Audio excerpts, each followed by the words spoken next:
unique to Collier, so I guess it's due to a lot of these coaches.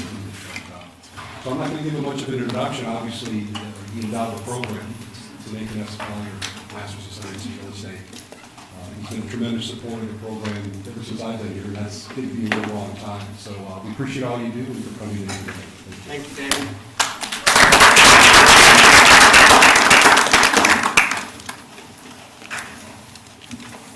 Well, I know I'm addressing an extraordinary group of people. Not an easy university to get into or easy program to get into, so congratulations. Today we are going to do an enterprise level case study. I normally do case studies on individual development, pulled from something in the market. At this time we're going to do a global case study. We're going to talk about our 2X growth plan, and we're talking about our projects in the pipeline, the good, the bad, and unfortunately occasionally the ugly. And also, why won't these numbers just stay still? If you're looking for certainty, don't go into the dark. And feeding the machine. Some say location, location, locational. I say capital, capital, capital. Yes, location is important, but this is a capital intensive industry. The more capital you have, like Chester, you can buy a pieces of the board. The more capital you have, better off you are.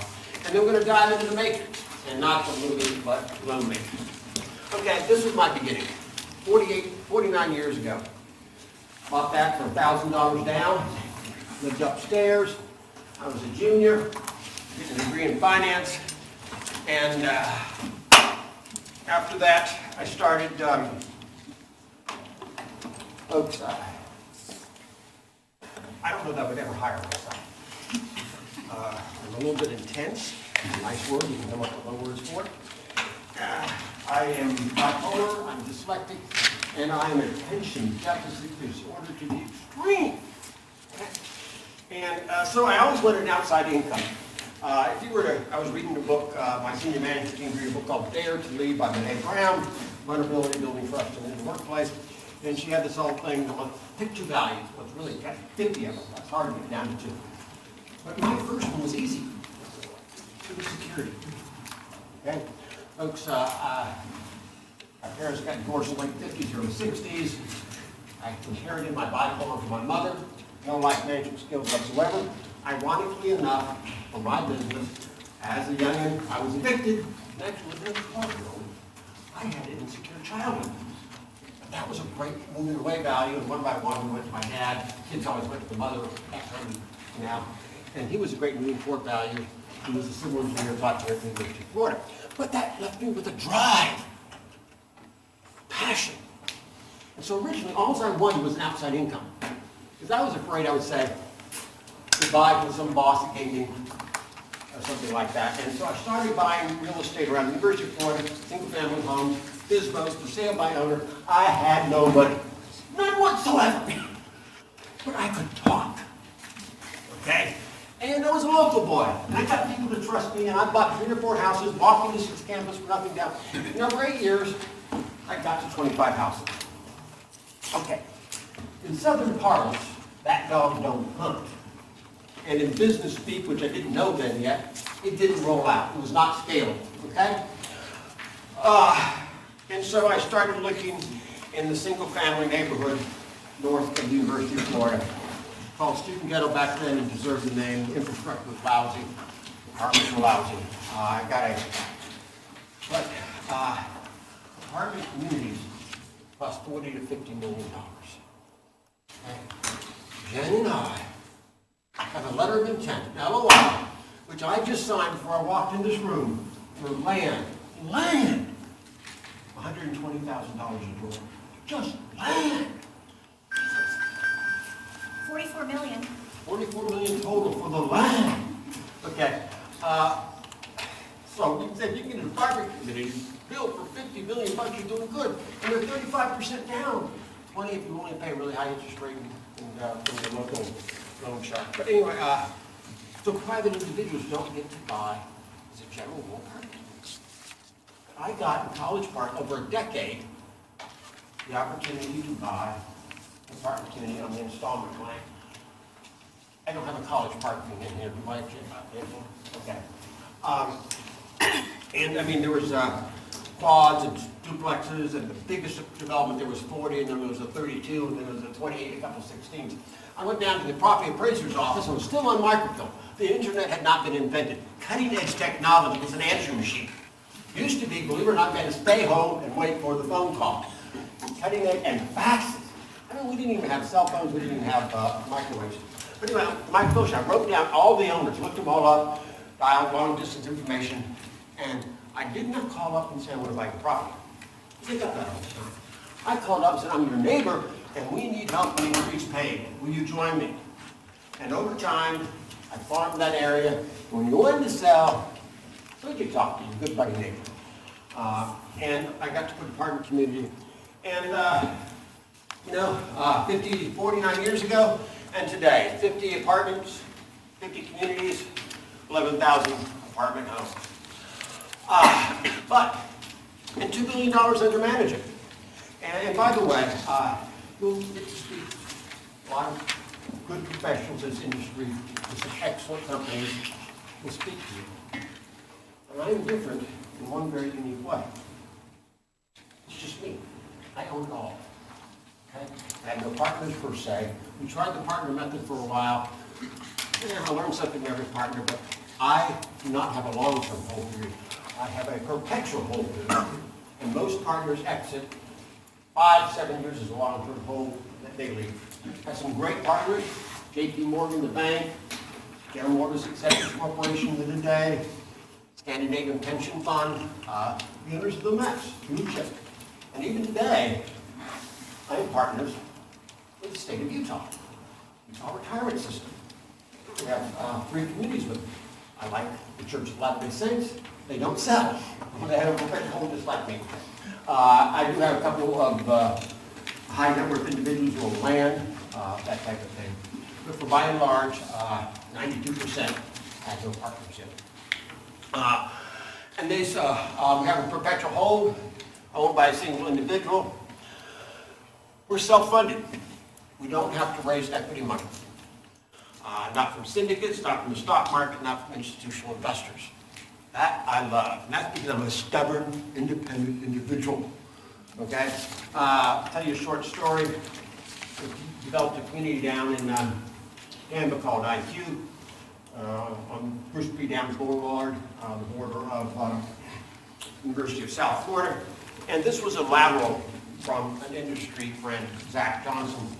Fairfield was developing it, and they got acquired and moved it away.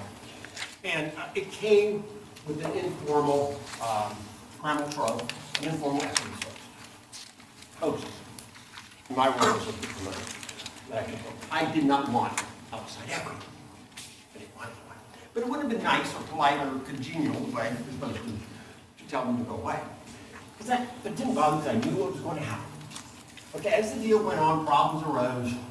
And then eventually the problem came on when they said, you've got to sign off on this. You have to assume an additional risk. I said, no. I said, but you have to. I said, no. He said, but where's the money? I said, not anymore. And that was one of those sweet, wonderful days. So we're self-funded and with our culture. Folks, I'm not an absentee landlord. I walk the streets of Gainesville. 40% of my hold is still in Gainesville. I'm wearing logo 24/7. My first question when I bump into our clients or our customers, how are we doing? We take our culture very seriously. We have a We Care email, which is on every website, should be in every office, should be in every piece of literature, and I'm on that email list, and my director of ops will tell you he hears from me. And team members are the foundation of our success. That's our team member wall in our office. And folks, I have an eternal attitude of gratitude for the quality of people that I get to work with every day. I cannot look at that wall without getting a catch in my throat and a deep and abiding sense of appreciation. This is our organization chart.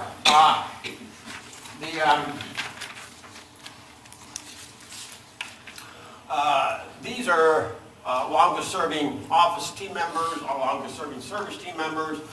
We have 7 regional community managers, and these are all the communities with the office staff and service staff. You know, somebody will tell you they're CEOs, and will show me your org chart, there's 3 people underneath them. They're not a CEO. And this is our, and that's me there with the customers as boss. That's Jen Clint, she's in the back. I'll have her opine on a few things. Accounting reports to me, purposes of internal control. Another one of life's little flagships on the CPA. Well, I am, just don't practice it. And then we're actually several different companies. The way the industry is set up, an asset management company hires a community management company where most of the people are. So we have CE, Collier Enterprises, which acquisitions, dispositions, refinances, and regulatory permitting and development and construction, which are expanding like crazy. That's CE is one company. CCMT, Collier Companies Management Team, is the actual on-site. And then we have CAT, Collier County and Taxation. And then we have HR, which hires all the people and leases them together 3 teams, so we don't have to file 3 times with the IRS and all that stuff. But, folks, there's me back in the day. I've always been a big journaler. And this is from over 25 years ago. I have a vision of a different kind of place to work, one with a sense of true community, a community that's a joy and a pleasure to live and work, a place where we truly care about each other as individuals, and we demonstrate that every day, in part by the depth of our commitment to quality, excellence, and customer service. Folks, I am not a self-made man. I have had so much help over the years. But I am a self-sculptured man. I have sculpted myself to one purpose only, and that's to create principal profit and prosperity. I have driven myself to that. I've got a couple of quotes I love. One is from Bill Gates, who said, I did not take a day off in my 20s. And he's talking Saturdays and Sundays. I didn't take a day off, 365 days a year. And Elon Musk saying you don't change the world in 40 or 50 hours a week. It takes 70 or 80, and occasionally 100. And then he goes on to say the pain level increases exponentially above 80. And he's right. I've spent a lot of my life working 70, 80-hour weeks. I remember one decade when I literally did not take a day's vacation.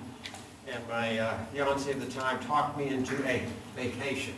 I stopped working at noon on Saturday. We drove down to a bread and breakfast in Lake Mary, and we took the whole day of Sunday off, and that, after a decade, was my idea of a day off. Nowadays, I take a lot of days off because I am Jeff. This is our mission statement, and we created it a while back. That's New York City in the background. That's me looking a lot younger. And we went through a bunch of flip charts until we finally found the essence of it. Proudly, we're harvesting, we care, your home, and folks. We are so far beyond 4 walls and a roof. People's homes is fundamental to their emotional, spiritual, and physical well-being. And being trusted with somebody's home is a very serious responsibility. And I conduct something called cultural immersion, usually every quarter. And we have a big concentration in Tallahassee, another concentration on the Iowa border. And I go to each location. We have stuff in Georgia and Oklahoma. And that video, the cultural immersion, this is one of the most important things I cover. You don't take it seriously. I don't want you. My name's on the door. I can't. Our business plan. Jen took over about 2 years ago. And she said, Nathan, what am I supposed to do? What do you want me to do? Oh my God. And so I thought about it. I said, let's double in size. Why not? We got the capital, we got the team, we'll put together the team. And to double in size in the coming decade. And unspoken in that is student development. we'll talk about the fact that the cap rates for under 15-year-old apartment communities are indistinguishable from you. And they're low cap rates too. When we develop, it's a time-consuming. Is it easy, Shannon? No, but Okay, it's fun. Shannon has regulatory permitting, and she's good at what she does. I just need a couple more of her. It is an incredibly time-consuming process. And the government asks me why housing is so expensive, and I say, well, you're a big part of the problem. You really are. But notice that the way that is phrased, it's an ongoing goal every year for the coming decade. Okay, and when we hit 2x, we'll be in the top 50 owners in America. And that kind of juices me. You know, what's it all about? Find something that challenges you, and it's the journey. I will tell you that being worthy of leading this organization, hopefully, has been the biggest emotional and spiritual growth challenge of my life, and I love it. And believe me, I got an MBA from this institution back in the 80s, early 80s. It's actually, it's wrong, okay? The world has changed that much. The world has changed. But anyway, this is an invigorating challenge, and the word size there is, it's a misnomer. Folks, you know, you're renting a community, occupancy is nice, but I'd rather have 80% occupancy and people pay me $2,000 a month than 100 and then pay me $1,500 a month, okay? It's a more complex number, net operating income that you care about. But occupancy just sits there all by itself and looks so pretty, and people will chase it. When people say I'm 100% occupancy, I say you're missing the top of the market. And I'll tell you this, I've been through every 10 years of recession of some sort. In the downturn, the market will take every dollar from you. But the upturn, it'll only give you what you have the courage to ask for. So, believe me, unless you want to lose on the down and miss the up, you better ask for what the market will give you. And folks, you're guaranteed exactly 0 leases every year. There are no guarantees whatsoever. Every year, we go out and compete every lease we get. We're engaged in what I call economic democracy. People are voting with their dollars. And there are people up and down the corner who want their dollars just as bad as we do. So unless we do a better job, don't get those dollars. And so in a free market, the people have the resources, economic and knowledge, to exercise those choices. Whoever is creating the greatest prosperity is making the most people happy. Okay? And so, given a free market and given competition, we can talk about certain high-tech communities, companies which have virtual monopolies, and how we need to redefine the meaning of antitrust, a whole other subject. But believe me, the apartment market in America is one of the most diversified. At one point in time, Sam Zell, FD Residential, got up to 250,000. Okay, biggest REIT ever. And at that time, they had, oh my God, 1% of the U.S. market. Monopolies do not exist in housing in America. It really doesn't. And now most people, you know, we can have interesting discussions about where the economies of scale turn against you, where you lose your alpha. There are management companies which are much larger, but I don't think there's an owner in America larger than 100,000. And a lot of people top out between the 35 and 50,000 apartment range. And after we finish 2X, and in the top 50, we're going to go to 4X, and we'll hit the top 25, somewhere around 35,000 apartment homes. And Jen will have the decision, do we start pruning our portfolio at that time? What does it take to keep our alpha if you can get too big? And at Sam Zell, at 250,000 residents, he was just literally an index fund for real estate apartments in America. But you know, Brian, what's a REIT? Real estate investment trust. And what's unique about it? Anyone can buy it and have a share in it. Okay. What else? They usually have, it's publicly traded. Are you familiar with the concept known as double taxation of difference? I am. Okay, what makes REE? They don't have that? Yes! Okay, in the early 80s, when a corporation makes money, they pay corporate tax. When they pay it to you, you, theoretically an owner, pay tax on the dividends, the double taxation of corporations for dividends. Congress decided in the early 80s, and a REIT is nothing but a tax collection, okay? Made at the national level. And the states don't have to tax the way the feds do, but they tend to just piggyback upon the Fed system. This is the simplest way to collect funds. Anyway, so they decided the common man should have a chance to invest in real estate, and they created REITs, and I don't know the exact numbers, but as long as like 95% of your money comes from real estate and you distribute 95% of it every year, you can be only taxed at the at one level. And now, the funny thing about that, and we won't get into tax law, is that's 95% of income according to GAAP, generally accepted accounting principles, which is after depreciation. So they have a lot more cash flow than they have technical income. But that's a whole other class. And it puts us in the top 50 owners. All right, interestingly enough, we don't generally dispose. Community is done. We have a perpetual hold period.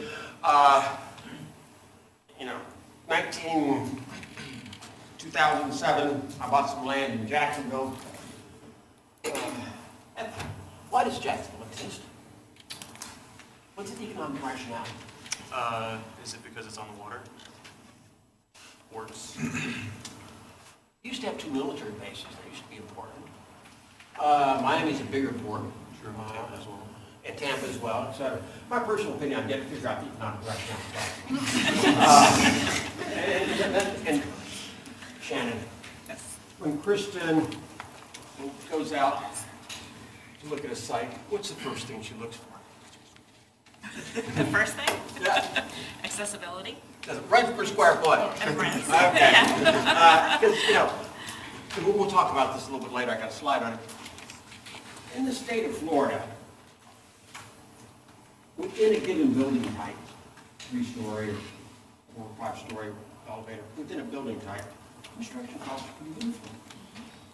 And if you stay out of the coastal zones, et cetera, with wind loads, et cetera. And so what really matters are the rents per square foot. Okay? And they better be high, because construction is going crazy. Anyway, 2007, around the rents were pretty mediocre to begin with, and then came the Great Recession, and we never developed. I have 50-50 partners. Folks, I will tell you something. The collective IQ of any group of intelligent people that is not organized or led is the inverse of the number of people. Because we all assume the other person is doing the thinking. Okay? And I was getting ready to kick off a development surge, and my partners were old Jacksonville family, real estate families, or the sons of old Jacksonville. And it turned out this site was a little bit far out. But I thought, well, hell, it's their town, they know. All right, what do I know? I've never been to Jacksonville before. So anyway, site didn't work too well. I eventually bought them out about 3 years ago for 50 cents on the dollar. And we've got it for sale, or we paid $3 million, got it for sale for, is it going to close, Jen? March 24th, hopefully. Okay, do they have hard money yet? Yes. Okay. Yeah. So maybe it'll close. But believe it or not, I'm going to make money in a nominal sense. You know, 14 years ago, I paid 10% less, and I bought my partners out for 50. In terms of real terms, I'm losing money. Okay, I really am. And then, oh, Paca. Jen, where did we go wrong? Oh, my God. How long is class? I will summarize. This was our first try at being a master developer. Okay? And folks, I don't know, like the blank thing about commercial real estate. I know residential, multi-family residential, not single family, not assisted living, not 55 plus. I know student housing and market rate multifamily in Florida and the southeast. That's it.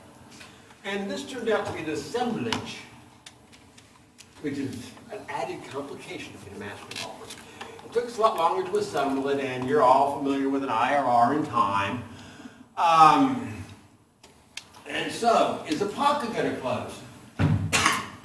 Hope so. Ha! So the money's not hard yet. I think it is, but it's not much. Yeah. Yeah. Now, the good news is they're spending money on due diligence. Right. Okay? They're serious about it. Now, you'd think, okay, folks, what did we pay this, 16 million? I want to say all in was, over 15 and under 16. 16 million. And you'd think we're making $5 million bucks, we'd be okay. But folks, I would be lucky to get a 7 or 8 IRR. The money's been out there for so long. And then we assign intellectual capital, Years. et cetera, et cetera. So this is one of the ugly ones, okay? And believe me, I'm not in this business to make 7 or 8% with the risk involved, et cetera, et cetera. But we're playing it as much to save intellectual capital. And then this is out just south of the mall. And I picked up 17 acres for $30,000 an acre, cheap, but it was zoned for recreation. Which means you can put a go-karts on it, and, but not much else. And I'm occasionally impulsive. My son, believe it or not, I thought he might go out to Oak Hall, and Oak Hall's halfway to California. This is halfway to California, so I get to build a house out there in San Diego. Anyway, One record, I do not go to Oak Hall. it goes to Shake Chest, my alma mater. But anyway, somebody keep knocking on my door. And it would be very difficult to have that rezoned to market rate apartments. The neighborhoods around it would get up in housing. But the one thing is, get it rezoned to, it's multi-family. And a affordable developer came knocking on my door.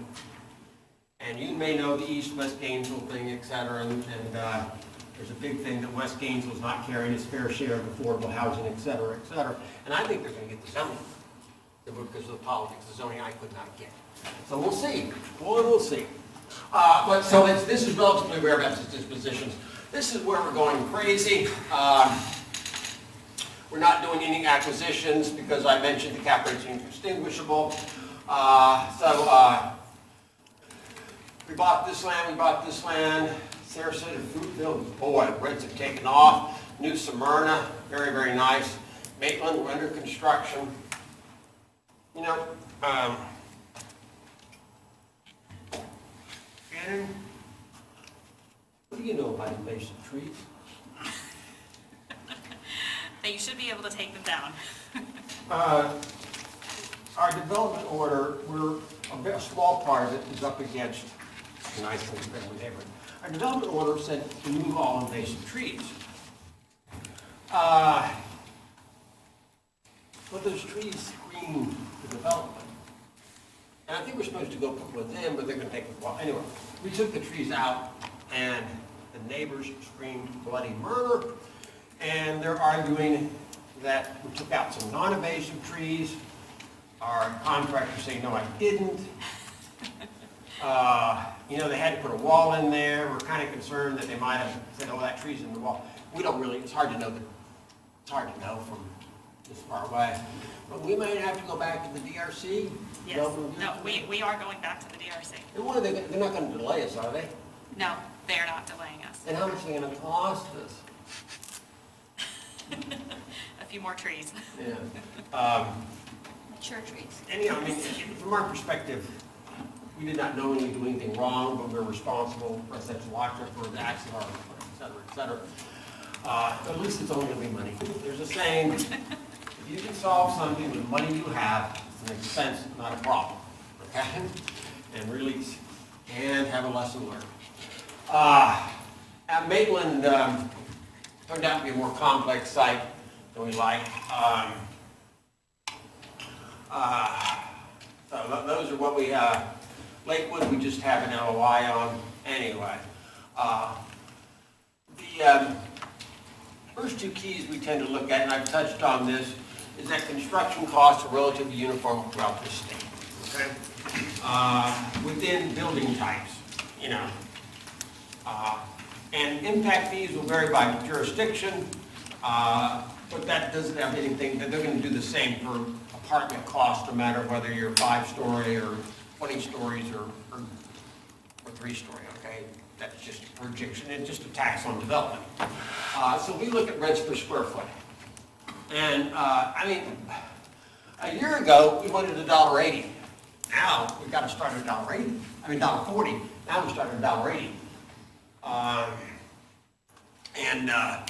I mean, right now, we're putting a 20% cushion, because it's going to, when we buy a site, it'll be a year and a half before we're actually bidding it. Where are we? What is trailing 12-month CPI? Oh, you're not going to finance it. 6.2%, okay? This is after, for years, it being 1 to 2%, okay? The Fed's target rate is 2.5%, okay? Folks, we're going to get into some loans, and I cannot understand, okay, my MBA is 33 years old, how can I borrow money at 3.5% when inflation is 6.5%? I don't understand that.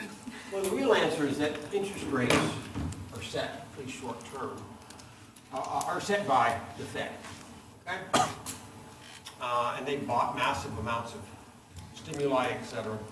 And of course, it's the classic, look at this hand, not at this hand, this is just a blip. Well, trailing 12 months ago, I went and checked. CPI was in November, December of 2020, 0.4 and 0.2. That's what they've got to come under for 6.2 to drop. I don't think they can come under. We'll be lucky if they just touch it. The supply chain is as clogged as can be. And folks, when there's a shortage, who gets it? Whoever pays the most. All right? And so, folks, I'm bringing in the Atlantic and Port Orange. We're leasing like crazy, doing great. We are showing up at every Home Depot and Lowe's for 120 miles around and saying, sell us what's on your floor. We need washers and dryers. We can't get them. They're mismatched. We're renting them. I'll pay whatever you want. I got somebody willing to pay me $2,000 a month. You want $1,000 for that washer? Sold. That's not inflationary, is it? Oh, heck no. And then, okay, wait a minute. $1 trillion infrastructure bill on top of a clogged pot? That's not going to create any inflation. Oh, no. All right. But I have to, whatever. I used to say, tell me the rules, and I'll figure out a way to play the game. I don't know what the rules are. There's no stability. And when there's no stability, everybody, me included, goes in a bigger margin to cover the risk. Okay? Which is inflation causing inflation. Anyway, to do this, we've got over 300 plus apartments a year, which requires 4 in regulatory permitting, that's Shannon's job, 4 in construction, Gerard's not here, he's busy constructing, and 4 in lease up and stabilization, and that's, we have a great team headed up by a young lady named Lindy, but to do all that, we have to send out 4+ letters of intent a month, okay? And that keeps us busy. Folks, my grandfather, who unfortunately I never met because he passed 2 years before I was born, was a pioneer in direct order mailing. He wrote a book called the Collier book on how to write letters that sold. This is back in the day when, the Sears catalog and how you got things out west, etc. And he also wrote 2 books, Reach is Within Your Reach and Secret of the Ages. And his favorite quote was, success is the sum of small efforts repeated day in and day out. Small, smart, good habits up, small, bad habits down. Anyway, folks, it took me 8-9 years to 25 houses. It took me another decade to get to 300 apartments. I'm building 1,200 a year, okay? Not because I'm a genius, because it slowly developed, and I have an incredible team. Because I'm lazy. If I can develop, if I can delegate it, I want to delegate it. Somebody else can do it, great. And now I got people smarter than me and know more about what they're doing than I do. All right, and this is just, I don't know what period of time this is over there, they pulled over a period of time, like 9 months, 6 months. We look at hundreds of sites, and we choose to review 49, and of those, because we have chosen to review them well, we send letters of intent, 36. Engagement means it goes into negotiation, okay? Jen is authorized to send out all letters of intent she wants, sends me and I intend to. She gets in front of me when we start a negotiation. A letter, we're somewhere in the same room with the seller. And then, you know, we have a LOI accepted, you go to a PSA, purchase and sale agreement, you know, already. In addition to being a CPA, I wandered over to law school, spent 3 years there, still keep up our membership up, and now I've got 2 attorneys on staff.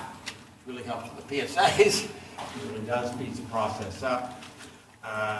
And folks, I got my bachelor's in finance, and went out and worked for 6 months in Atlanta and 6 months in New York with Equitable Life Insurance Company, fine company, and I was on a fine promotion track that I decided went to Deloitte, made this board for. And I, like everybody else, come back to my MBA, figure out what I wanted. This was back in the day when you could take all the courses you wanted without paying extra, okay? They didn't hurt you out. And so I took 3 years and a 2-year degree. And the thing that I learned in my short times of working in the world, that I didn't, as a finance major, I didn't know where the accountants were hiding the bodies. Accounting is a language of business, and if I didn't understand it, now, the Fisher School of Accounting was in here, so it was a lot less, but I took every accounting course they had. And one of the things I learned, you work hard. I do. Do you like to keep your money? I do. Do you like to give away 35%? No. Okay. So folks, most people focus on pre-tax money. Focus on after-tax money. Okay? I don't sell for several reasons. One is, I go farm. No, one of the, I can't find a place to put the capital I have, okay?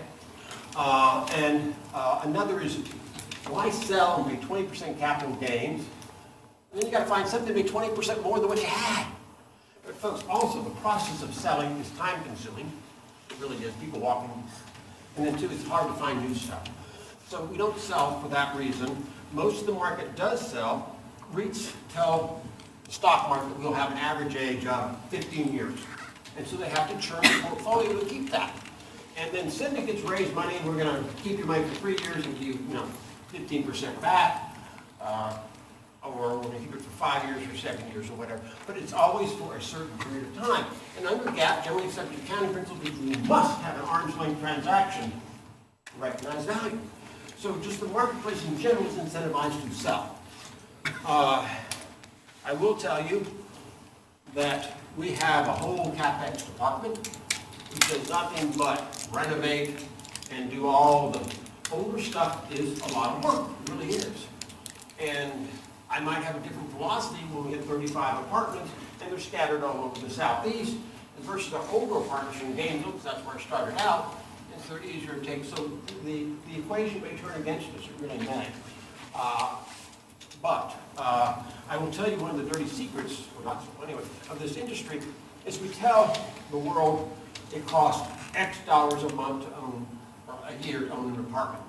But the way this industry works, everybody loves value add, which basically means we buy a community, we descend it with all this capital ideas, we spend millions of dollars, $2,000, $3,000, $4,000, $5,000 an apartment, and then that team goes away and they run it for 7 years. What happens is the roof gets old, the paint gets old, et cetera, and they don't do anything about it, in part because all those senior management people off doing other things, and in part they intend to sell it in 7 years, and another group buys it and descends. And maybe they do a little bit different CapEx, but they do all the CapEx and it's ignored for 7 years. And so the true cost of owning an apartment community cannot necessarily be found in the operating expenses. And I know because we hold forever, and so,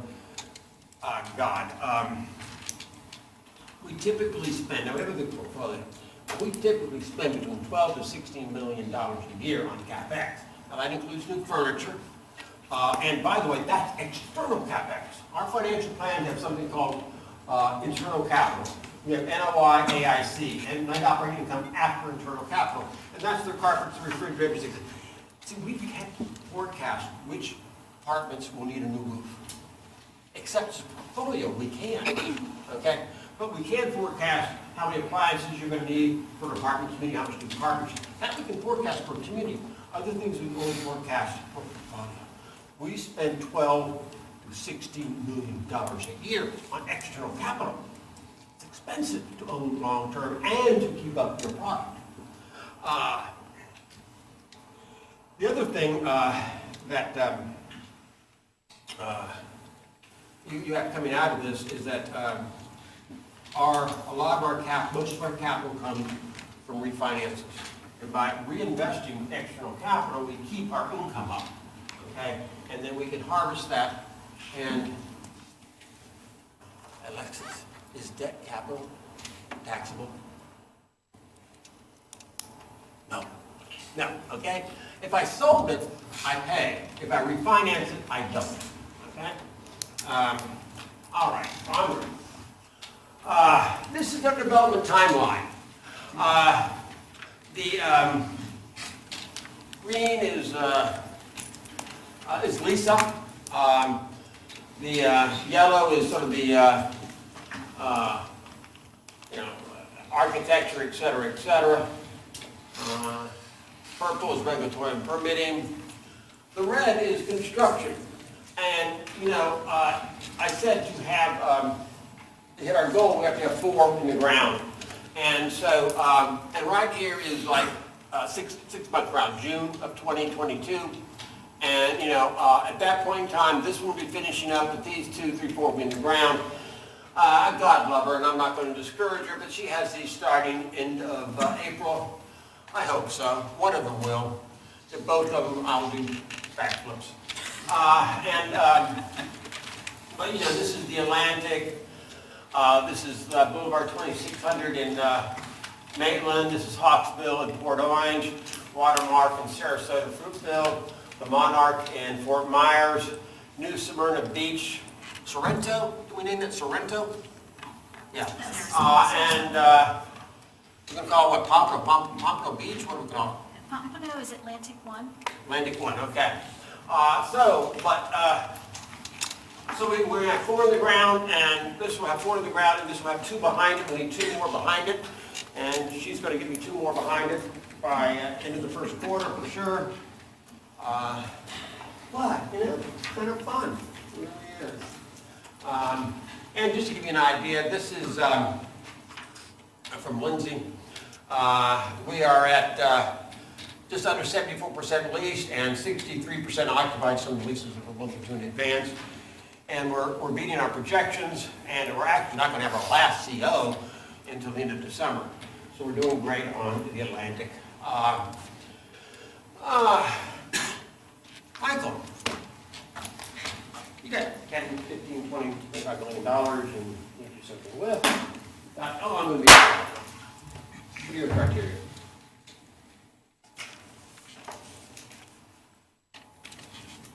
Why this one, why not that one? Has to do with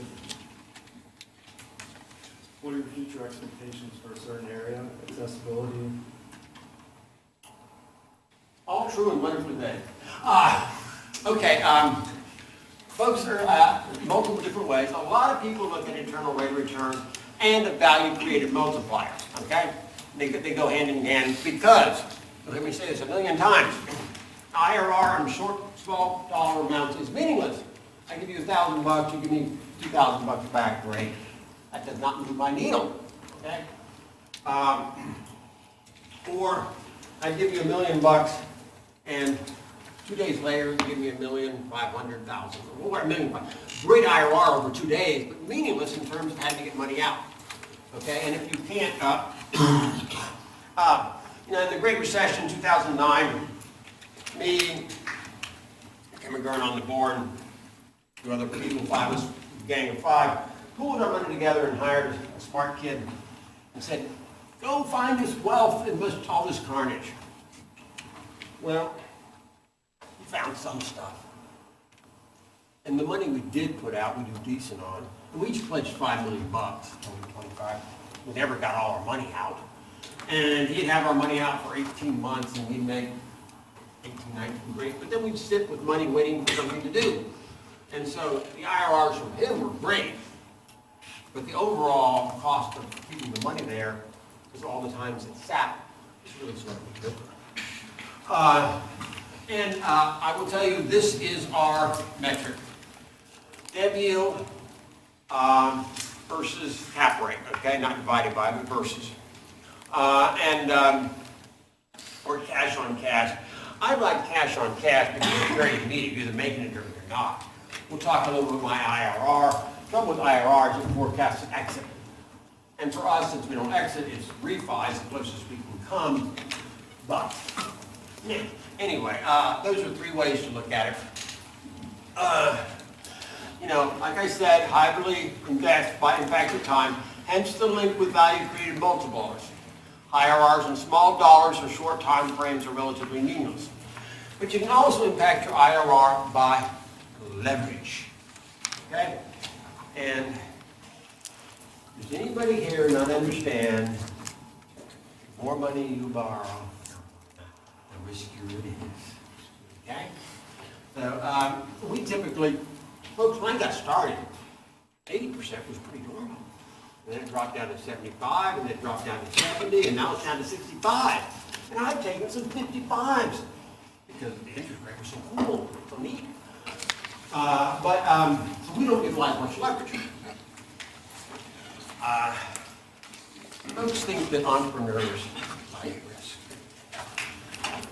JB, do I like risk? Some of it. I detest risk. Okay? My job is look at like a chessboard and say, how can I lay off that risk before I jump in? Can I see every risk out there and find a solution to it before I stick my neck in the noose? I detest risk. Okay? And if I run in, I want to be highly compensated. I detest risk. Remember, my value is security. We have a pretty, don't believe, excellence. And so, but higher loan to values cost, Jack. Jack. How do you feel about fixed versus variable money interest rates? Well, fixed, I know, it'll stay the same, so I guess that's a little bit more security than it's variable. Can you change on me? Yeah, I've always chosen fixed. I could have made a lot more money in the last decade if I had chosen variable. But we have security. Now, Mary, which way? What the interest rate's going to be a year from now? Higher, How much? like the amount of inflation. In a logical world, you're right. Have you ever heard of modern monetary theory? I haven't.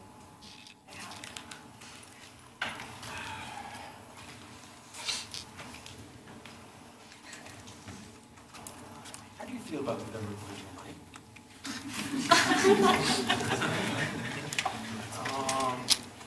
I haven't spent too much time thinking about it yet. But, Be a finance major. How do you feel? well, I was a finance major. Oh, okay. But now I'm a law student. There is a, okay. Some things are true until they're not true. Okay? And here is a theoretical truth. All right. A little bit before that. Venezuela is going a lot of south now. And when they borrow money, in what currency is their debt denominated? Is it denominated in Venezuela pesos? No. It's denominated in US dollars, as is most of the debt in the world. A truism is that no country whose debt is denominated in its own currency, can never go bankrupt. Because you can just print more. But the trouble with that is if you do it, nobody's going to lend you any more money. Okay? Unfortunately, modern monetary theory says you can just print money to pay for everything. And folks, the trouble is, if your economy grows 3% a year, you can probably expand your money 3% a year and get away with it. But how many elected officials are going to stay that disciplined? Okay? Not many. So modern monetary theory scares the heck out of me. Anyway,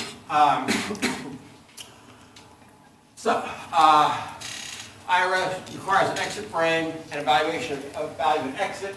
You got to estimate your cap rates at time of exit, raise net operating income in addition to all the income streams until exit. That's a lot of professional judgment, okay? Now, challenging also more future time your exit. Folks, my crystal ball is the cloudiest ever been. It really is. Now, what we look upon is the debt yield, the spread between net operating income and cost of construction, total cost. Obviously we're forecasting rents, vacancy rates, default rates, concessions. We're forecasting utility, compensation costs, property taxes.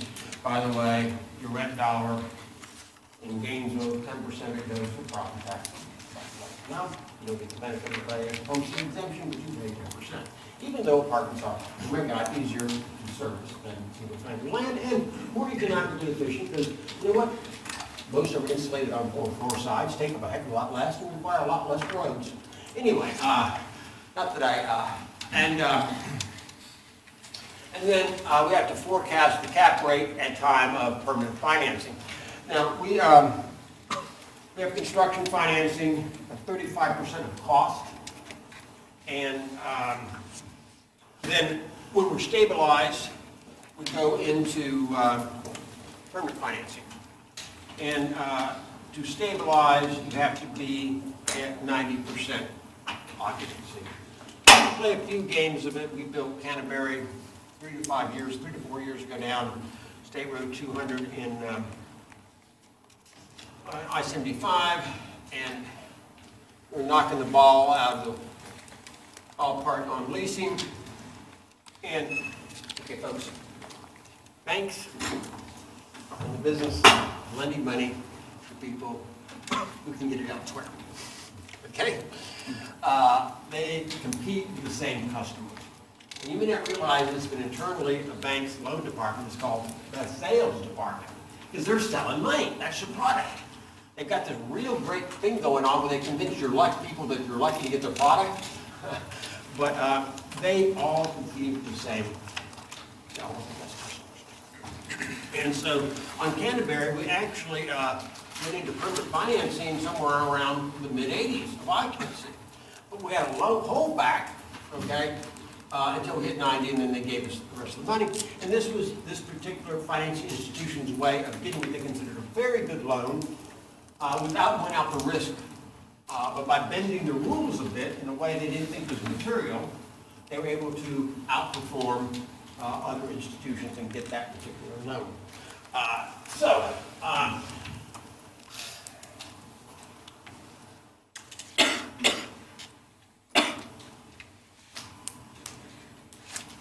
And Durella, how do you say it?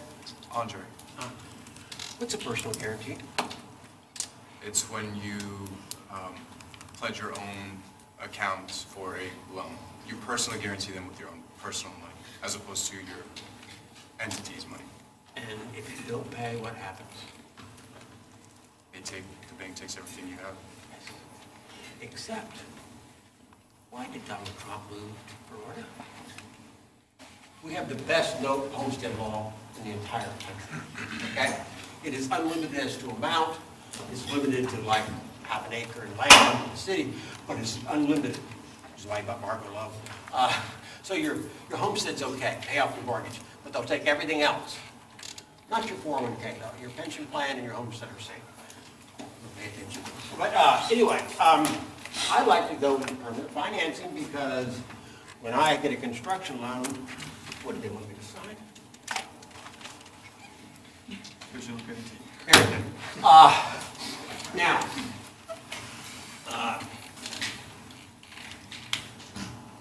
how many loans is my signature good for? That's how big we come on the project. At least 4. And you pay minor tricks. A bank will care more about 4 loans in their portfolio than 2 in yours and 2 in somebody else's, just the way it is. Okay? And they care more about that loan, much more when they're under construction. The minute I start getting CO, certificate of occupancy, and start leasing, their risk portfolio drops, okay? And so I'm still personally guaranteeing it for another year maybe until I go into permanent financing, but the risk is in doing construction.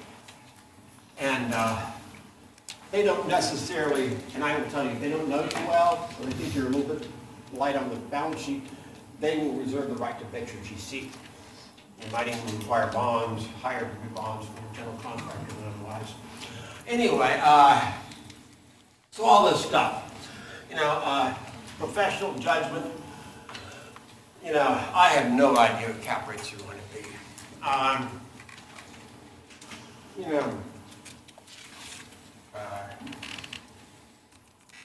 We were looking at a project in Pompano Beach. And it's what, 77,000 apartment land? 76. 76. And I'm very nervous about it. But I just signed an LOI on another one for $120,000. Why am I okay with that one and not the other one, the first one? Because the first one is 60 apartments per acre, 8-story, expensive construction. The other is 24 apartments per acre and 4-story elevator. Much more economical construction. Okay? To make, we typically don't do partners, but we have this outfit we've done a few deals with, and they like us because we're great operators and we put money in the game, and we like them because they'll show up with the deal, and all we have to do is say yes, and they do all the work and et cetera, and we just run the place. And we got money we have to put out. And we want to get into Texas, and they have good market knowledge of Texas.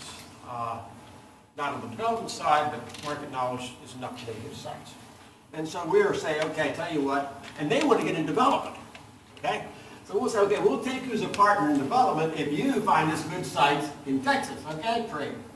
And so we're going on this $120,000 in land with them. They're interested in this Pompano Beach site. Now, Jen writes conservative performance, as I tell her to. And we write performers with an 80% chance of success. Folks, you go out and you work for somebody, don't do that, you get fired. Write them with 50-50. That's the industry norm. Just enough to say it could have happened. All right? You're piling unknowns on unknowns. And so we had like a 3.8 dead yield on this thing. Horrible. The Lakewood has a 5.9, okay? And our partner, Possible, said, Jen White like normal people do. And so she came up from 3.8 to 4.4, right, like normal people. But still, inflation's 6.2. And if you was a current cap rates in that market, you could say 3.5, you could say 3.2. So, 4.4 to 3.5, 90 pips, I've done projects like that. But that's assuming they stay down there. Now, my partner is a smart guy, hasn't gone broke yet. He thinks cap rates are going to stay low.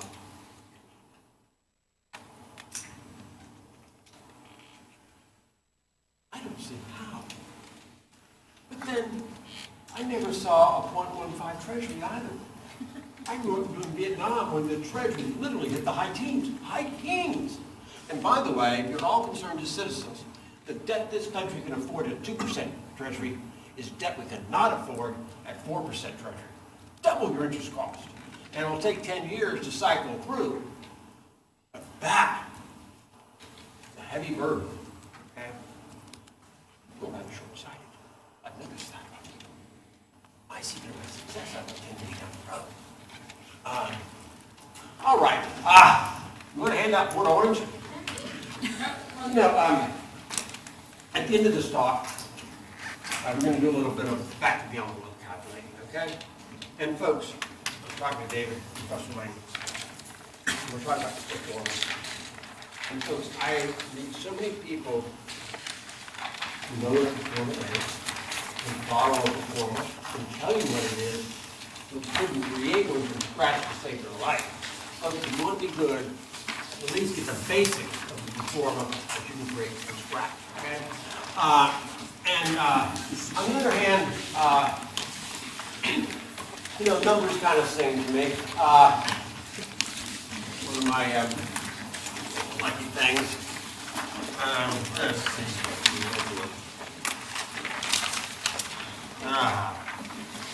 Yeah, you know,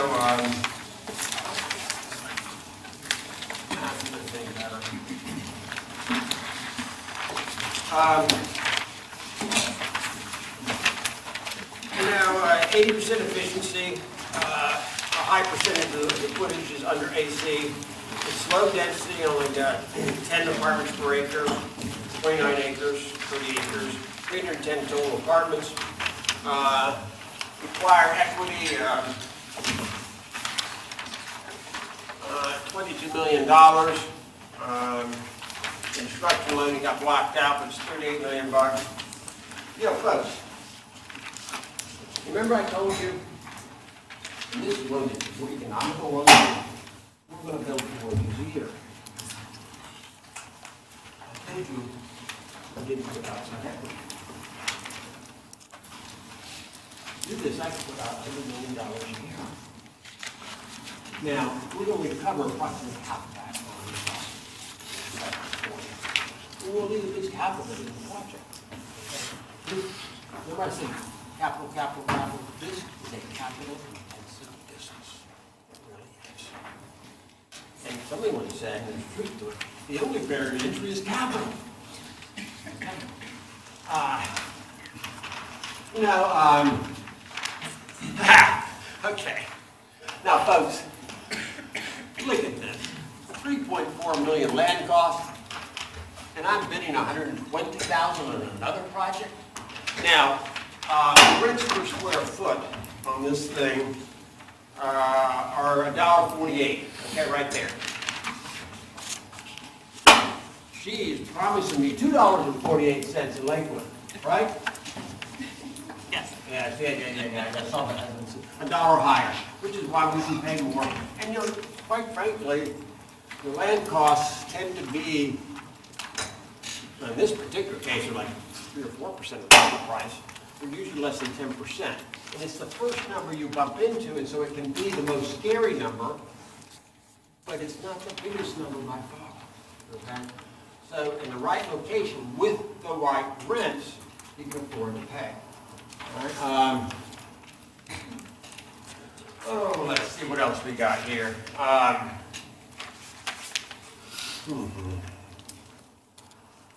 $22 million of equity, $38 million loan, land costs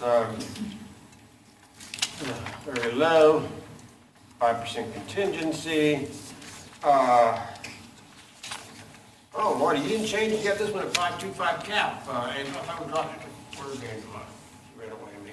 I thought we dropped it to 4.75. Anyway, 5.2 cap is very, very conservative. We've got a debt yield stabilized at 5.86 and a 4.75 cap.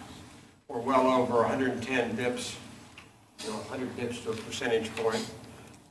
So it's got a great margin. We're going to create value of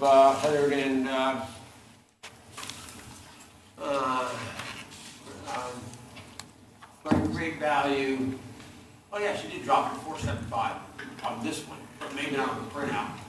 Okay, so we got a 1.1 value cap rate spread. That's a nice spread. Anytime I can get over a percentage point, I'm happy. We are going to make, they say we're going to create $14 million of value. Now, so that's about 2/3 of the money I put in. I'd like more than that, but hey. And by the way, if I wanted to pop those numbers, I mean, if I wanted to, I'm doing 65% debt. I could easily do 75% debt, okay? Which is really gonna pop your value created to equity put in ratio, it really is. But I'm paying more interest, the bank's a little more worried, you know, that type of thing.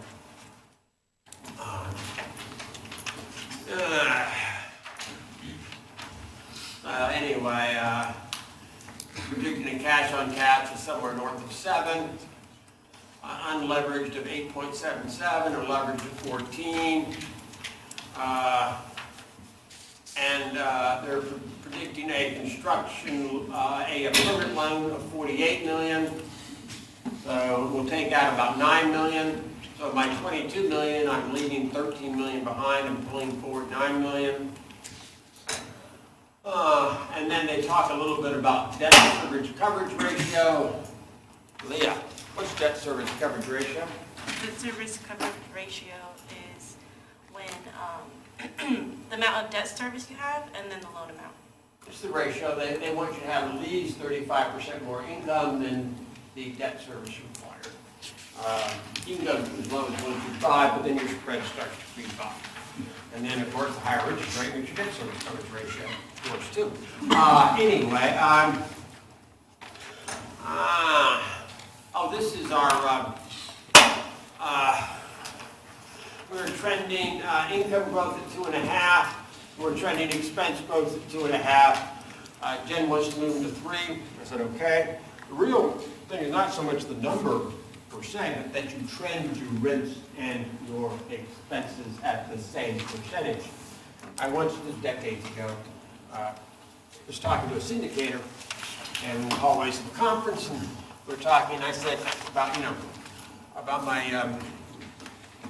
what we do, or what we trend expenses at, what we trend our rents at. And she said, I trend my rents 50 bits higher than whatever my expenses are. I said, well, I'm a little more conservative than that. I trend them exactly the same. And she said, how do you ever get him deals to work that way? Okay? And, you know, that's the 50-50 probability of working performance up. And I will tell you, here's one way to look at it. Your expenses will go up with inflation over time. Maybe different in 1 year. Over time, you're going to track inflation. If right. Okay, and among other things, I found the utility costs and property taxes rise faster than inflation. All right, and they're major parts. So, and then every year, my community gets a little bit older. So why? So you should argue that I should lose a little bit to inflation every year because I'm older. Unless you put CapEx dollars in, which is a whole other thing. And so to even keep up with inflation, given that we have a big property tax component and a big utility component, is doing great. But you have to trend it, and unless you have some ongoing renovation program to a value add, basically most performers are just the first year multiplied out. Okay? Oh, by the way, if you're ever doing a value add or somebody's selling you a value add, and so we're going to put $10 million in, one of the stupid tricks is it takes a long time to put in $10 million. And then, particularly without emptying out your apartments, you either have to empty out. What it'll have is the $10 million will be instantly affected, and vacancy won't be affected, and you don't need a year or two to roll over and get your renewals into that new rate. Okay? You'll see it all, I see it all the time, instant, or it's whole 6 months to get all that $10 million out and the impact on the rent. It doesn't happen that way in the real world that I've lived in, okay? That's one of the little, anyway. But anyway, this is like our net operating income, our capital reserves, $200 an apartment, ridiculous, but that won't ever happen in real life. It's an acceptable number for a new apartment community. They say in Wall Street, you don't ever get fired for being wrong. You get fired for being wrong alone. So make sure if you make a mistake, everybody else is doing the same stupid thing. You may think it's stupid, but as long as everybody else is doing the same, you're fine. You know, back in the day, it was, you know, no one ever got fired for buying IBM. And then, you know, I mean, look, you take 100 MBA. You say, stand up. They start flipping quarters. Anybody flips the tail, sit down. Eventually, we have one fine person who's flipped nothing but heads. We anoint them with genius. They're not a genius. Random events, clustering happen. But we do it all the time. And folks, everybody is an alpha dog. No, what's an alpha dog? An alpha dog? Yeah. Leader of the pack, top 1%. Okay, win the SEC every year for 10 years. That's no one to be alpha dog. Okay, I do. What do I do? I have a slightly different definition. I can be in the top 25% outcomes. Every year for 25 years, I'll be in the top 1% or more. Okay, consistency, steadiness, no porpoising. Anyway, okay, this is our pro forma. Okay, and, operating expense ratio, 41%, that's high, Jen. Not with the rents that aren't showing on there yet. 35%, I used to be ones with 35, how come this is 41? So the interesting part, this project has a lot of excess land that we didn't need, that is very expensive to maintain. The brownfield. Why do you buy land with brownfield? That was my bad, okay. That was the $3,000 per. I knew what I was doing, I didn't know how badly I was doing it. I didn't know how brown they were. Dark brown. Yeah. So that's part of it. That has an expensive part to the operating. And like I said, it actually will go down quite a bit because revenue here is trending $100 more per apartment per month. Why do we build this huge mound and put the Incas to shame? Because we had to cover the... I mean, this thing is 50, 70 feet wide. It's like runs the entire back of the property. It was a DOT dump site, which if anybody's familiar with, it had a lot of, we would have had to dig deep if we didn't bury on We didn't top. dig deep, we plowed high. It was I kid you not. much more economical, and so now it's like there is a hill walking trail. It's an amenity. It's a fun business. I recommend it to everybody who wants to say, I want to thank. Anyway, so we do bunches of these. I just gave you one. Maitland, Monarch, Hawks Mill, New Smyrna, Lakewood. You sent it in, right? Oh, not yet. What are you waiting for? We have a chance of getting more information until 6 o'clock. We're going to wait. Okay. And everybody's trying to backdoor their favorite favorite lender or favorite broker, et cetera, and who knows. They say, Sophia, how many people does it take to make an auction?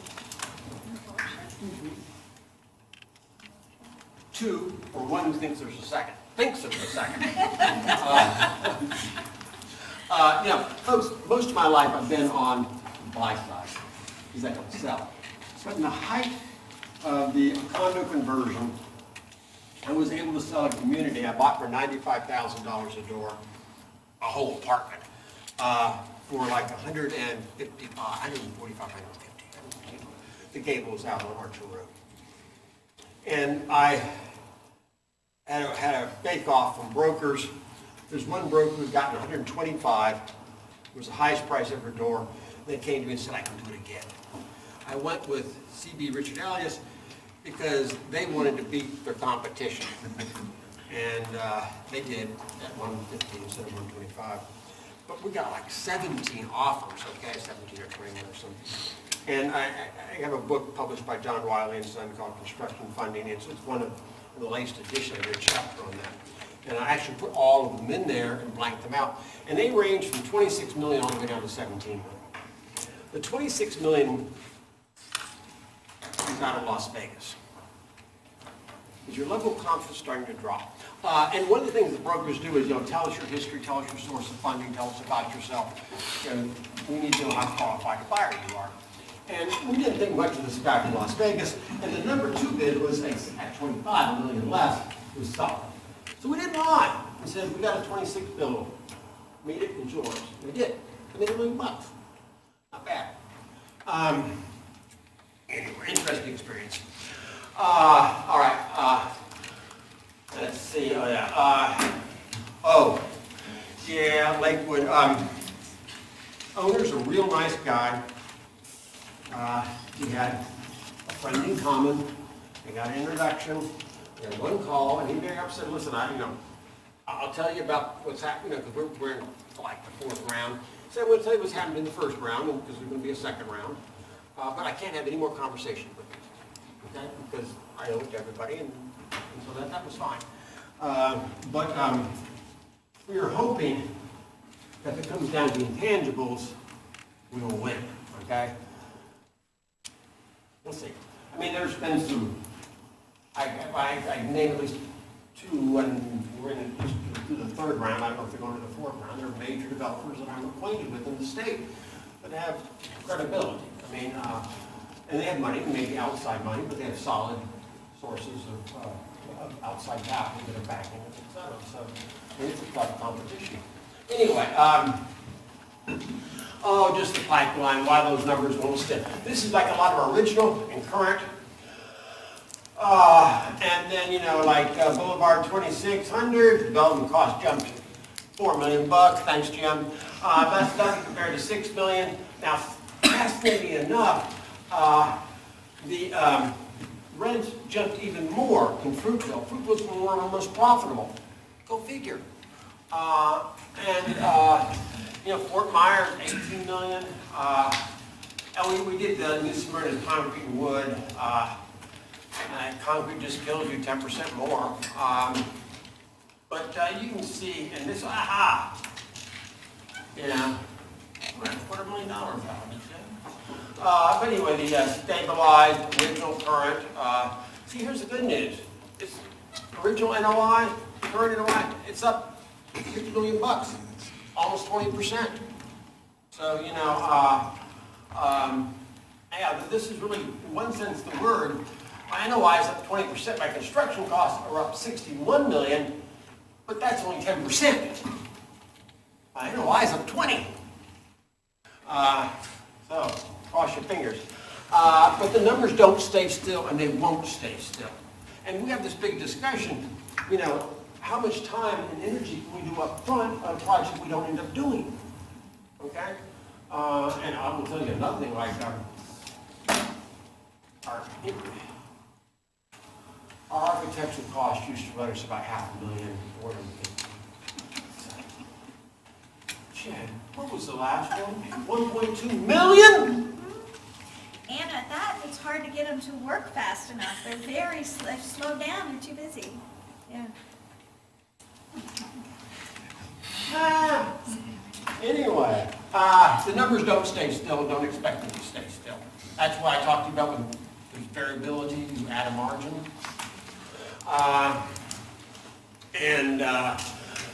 Cap rates, even 4.75 is conservative, but my spreads are jumping nicely, original rents, I'm not topping them off here, but they're jumping. Time and information, anyway. Absolute value created, we're running these numbers at 65, I run this 55 and 75. Our multipliers, new Smyrna concrete, we're not going to do it, but 0.3 equity multiplier. Remember I was telling you, Fruitville's just knocking out of the block. We have a great equity multiplier, twice what I put into it. But what does it all mean? We're going to get into our capital sources. Number one is refinance, community cash flow. And this disposition is just a one-off. And a big hunk of it's going to be from our Aqua project itself. It's a good project. It's just not our sweet spot. Okay? It takes a lot of resources for low bang per buck for us. Yeah. We can build 2 apartment communities in there, that's originally. But to work, it's got to have a, and it's on a interstate highway and Orange Blossom Trail, limited access highway. What do you want? It's a great location in the corner, and but retail, office, tell, it's not our expertise, and we got to look in here. This is just give you an idea. 50 communities, this lists every one of them. Every one of them is on a 10-year mortgage, okay? You know, total payment, principal, interest, P&I, insurance, property taxes. This is a monthly, okay? Got $1,150,000 into property tax escrow a month. We pay about $13 million a year in property taxes. Let's see, an interest rate, it varies. It got cut off here, okay. The next line down gives you our average interest rate, which is the low fours. Nicholas, what's a mortgage constant? A mortgage constant is, it's the amount of your debt service divided by the loan amount. Yeah, it includes it. Your interest is your interest only. Debt constant includes the principal. Our mortgage constant, our interest rate is about 5.42. Our debt constant is about 5.75. And that's a measure of your cash flow here. In other words, if I didn't have, and we have substantially more, if I didn't get at least a 5.75 cash flow off of my properties, I couldn't make my mortgage payments, so I wouldn't have enough to make interest and principal. Okay? All right, oops, back. I'm going the wrong way.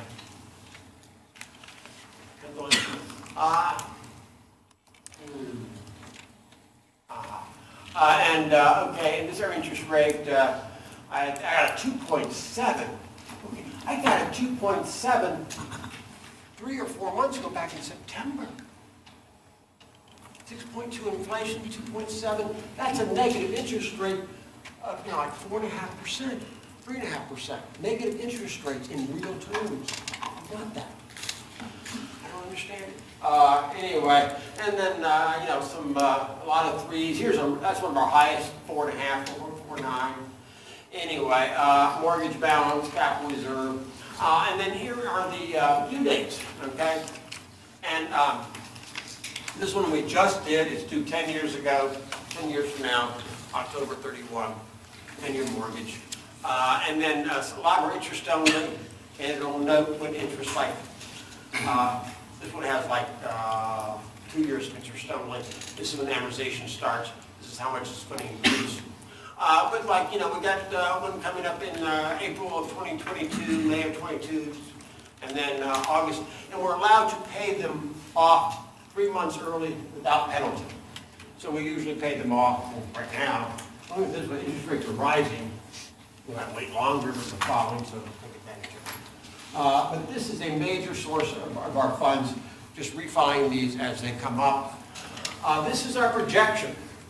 And folks, one of the things I'm trying to tell you, you know, like the duck, a lot of feet churning underneath the water to make this engine run. We have, I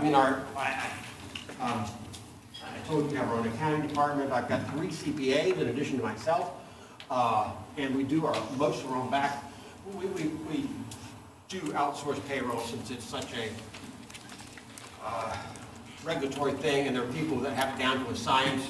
You know, squeezed out the dollars I can't squeeze out, but everything else we do, and we do for liability reasons as much as anything else. Our tax returns are done by James Moore outside.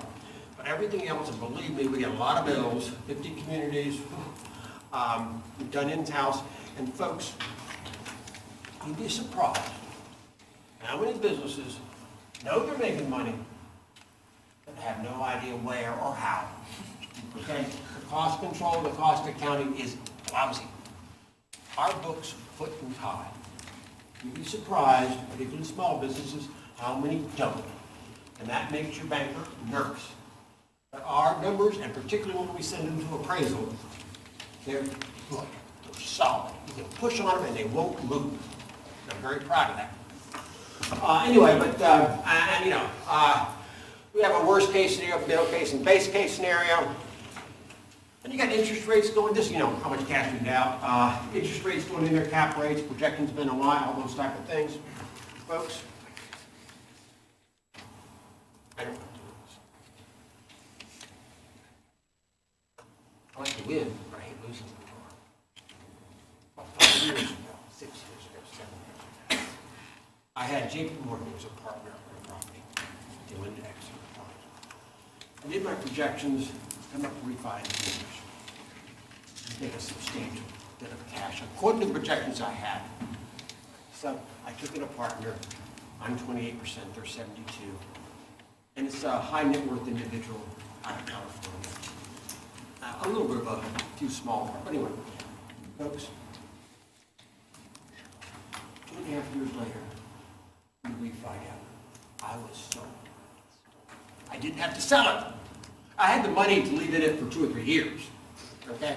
I could have gotten every day, because I blew my projections. And at that point in time, we didn't do high-low. I said, by golly, every outcome should be within that range. I don't care if you have to have 5 outcomes, so probably the outcome. Remember I told you I sold the apartments 150? They came to me with high-low, middle, and then frothy. They got frothy, okay? So whether it be doomsday, number 1, or frothy, number 5, you had better be within those projections, because my mind has to grasp the full possibilities. And Jen's job is to keep my mental bandwidth as uncluttered as possible. Information each time is analyzed and summarized as possible while still covering the range of outcomes. All right, this is 5 years, we actually got 10 years. Okay, this is from a lender. And has some thoughts on cap rates from different perspectives and some timing of the loan. Regarding your question on cap rates via Atlantic, a sales broker will use 4.25. If I were to put together a loan package, I would use 4.5. The bankers probably use 4.75. So folks, when you hear different cap rates out there, don't be surprised. It's all in perspective. And also, you'll get trailing 12, 4.12. You'll get trailing 12 expenses with trailing 3 months income, annualized. I mean, you know, and oh, by the way, the reason not to sell a property is you sell a property appraiser looks at it. And so when we do we don't do acquisitions, well, we are out. Anyway. Come again, gentlemen. Anyway, the partner I spoke of wants to buy something in the Gainesville market, said you want to have. I don't want this partner in my market with anybody else. And also, where's my Texas site? All right, so we're doing an acquisition. 75% loan to value, he's going variable, okay, over, what's LIBOR? Rate that they do the variable. Yeah, and they gained it. London International Bank overnight rate, okay? What? Yeah. Anyway, LIBOR's at 0.2. Excuse me, 6 percentage points below inflation, and his spread is 295 over. We're starting at 315. Now, he's purchased a cap at 2%, so LIBOR cannot go above 2 on his loan. Okay, and he's doing a 5-year loan because he wants out. Okay. So anyway, what is 5 years for now? 2.9 cap. But rents are in the market, and we hope to have it 4 or 5 within a year.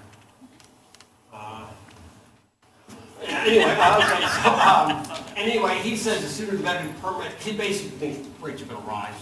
He said, get your permanent as fast as you can. But you don't be surprised. There are different people saying the market is this cap rate depending upon their perspective. All right? And I've worked with this guy for 30 years. Great at what he does. Okay, real fast. Ran out of time. All right. I hope you're having fun tonight. All right, marginal cost.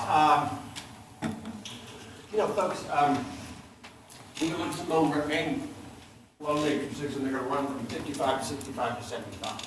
Oh, Lordy. And take all the money you can. Well, because they're going to charge you more interest rate. So what is the marginal cost of that interest rate? Okay. And so remember that the return, you're buying this to invest in something. But that return is speculative and uncertain. Okay? And the rate that you'd have to pay on the marginal money is certain. Because remember, let's say they're going to offer you an extra $1 million, but it's going to cost you a 1/4 percentage point. You just don't pay that 1/4 percentage point on the extra $1 million, you pay it on the $10 million before it as well. Okay? So that's what you must calculate. Now you can do complex IRRs and you should have that skill set. But I'm going to go back to the book because I'm an entrepreneur. That's my own money, I do that. But also, you must think of foregoing additional fund as the equivalent of risk-free investment at that rate. And the first one we're going to look at is going over 7%. So not taking the money is like buying a treasury at 7%. One way to look at it. All right? Because not paying that money is a risk-free, risk-free. All right. This is reflections, GSCs, number 1, GSCs number 2, and a major pension fund. All right. Narrowing it down. I eliminate both the GSAs ones because they have the highest interest rate, 4.1 and 3.9. And I've got a 303, a 357. They're just out of the ballpark. I'm not going to bother to calculate. What? Just really quick, do you want them to answer some? I don't have time. Say to it. I don't know. I got him out of here. Things within me already. I'm going to start paying them overtime. All right, so I eliminate them. Boom, boom, boom. Okay. And then I will eliminate that one because it's the lowest cash net out. Okay, where's my cash out? Look at it. Okay. Oh no, that's, I'm exiting the wrong one. I should be exiting that one. I wanted to exit that one, okay? Sorry, that's 11 million cash out. And that leaves these two, okay? And so I calculated out, okay? Major pension fund 55, this would be $24 million, or that's the loan amount. And here's the net cash out. The difference, okay, 14 million minus 11 million, 14 million minus 11 million equals 3.6 million extra cash from the higher loan value, okay? But I am paying 3.57 on the entire loan amount, an extra 54 bips. I don't think this is going to work. And when you calculate it out, and Andrew can send you this particular slide, it works out to be, and I do the extra, this is the interest only on this loan amount, this is the interest only on that loan amount, and remember, as all the way back, the beautiful thing about these things, 10 years interest only, oh, I loved it. Oh, by the way, the amortization of these things is like $500,000 to $750,000 a year. That much principal payment is significant. Okay, so it, when you end up dividing the difference between the two interest-only payments, it's an extra $62,000 a year. To get $3.6 million, you can see this is going to be well north of 5. It's $7.6. I am passing. All right, going fast on this thing. This one's locked. Interest rates are lower.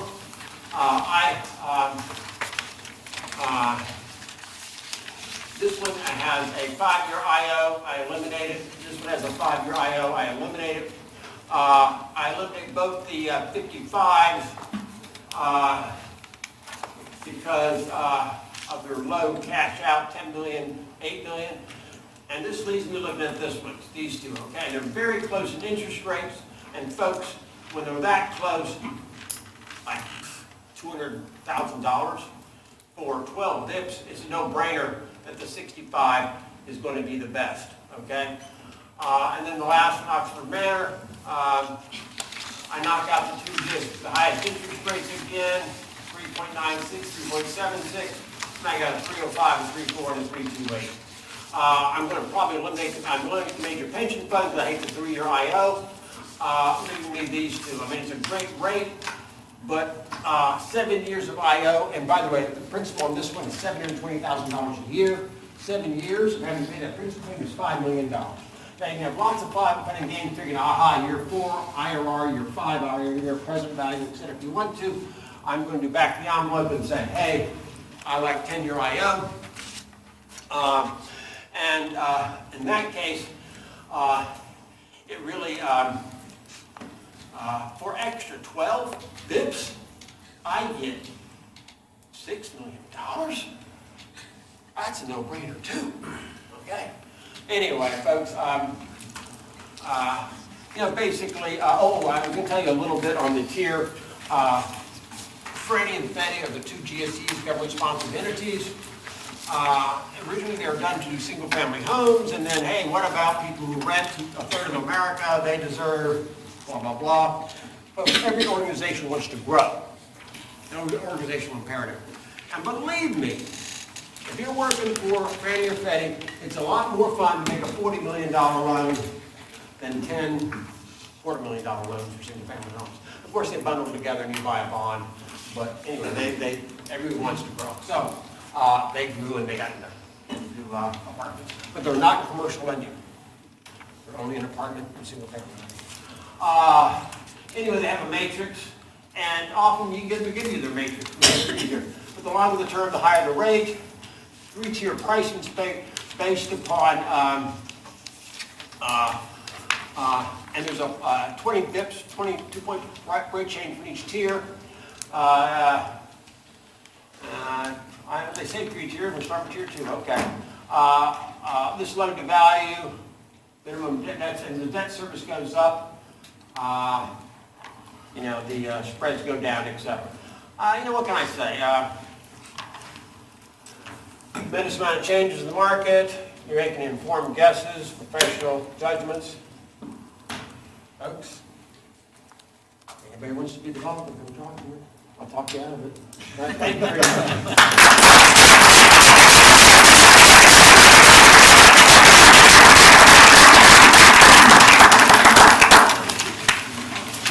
About the capital structure.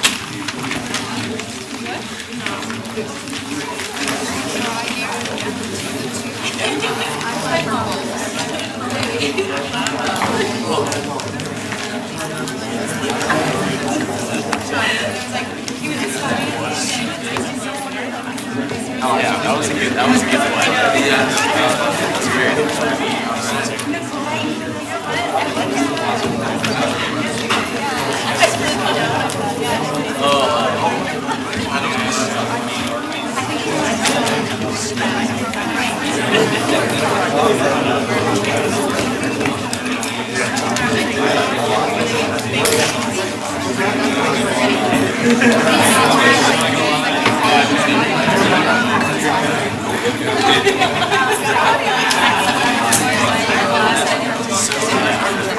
No one was prepared for that.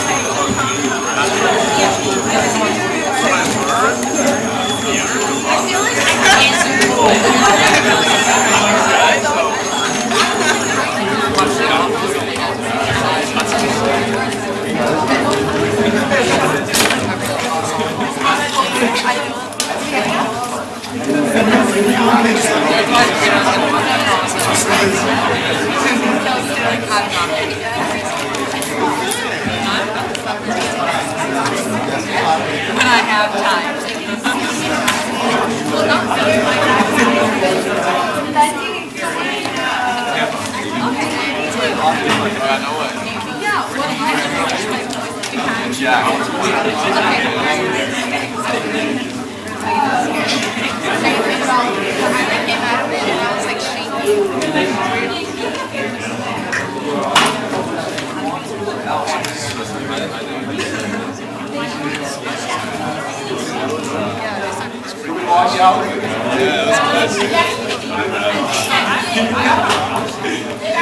I saw it. Walk out or not walking?